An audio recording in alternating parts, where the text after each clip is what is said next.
दोस्तों, मैं आप लोग के सामने एक छोटा सा सोहर गाने जा रही हूँ। प्लीज़ हमारे चैनल को सब्सक्राइब कीजिए और अगर पसंद आए तो लाइक कीजिए, ज़्यादा से ज़्यादा शेयर कीजिए।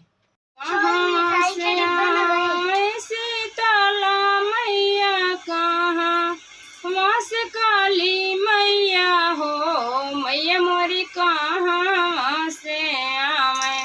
दुर्गा मैया की शेर पर सावरिया लिहले हो, मैया मोरी कहाँ से आवे। दुर्गा मैया दो शेर पर सावरिया लिहले हो, मैया मोरी कहाँ से आवे। दुर्गा मैया तो शेर पर सावरिया लिहले हो, पूर्व से आवे शीतला मैया पाछू वहाँ से काली मैया हो, मैया मोरी ऊपर से आवे।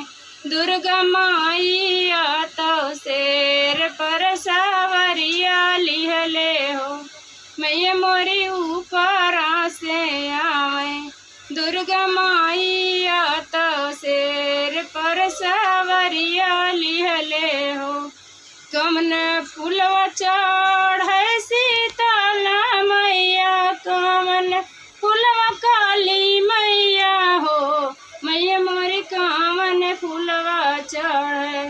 दुर्गा मैया तो शेर पर सावरिया लिहले हो, मैया मोरी कमन फूलवा चढ़े।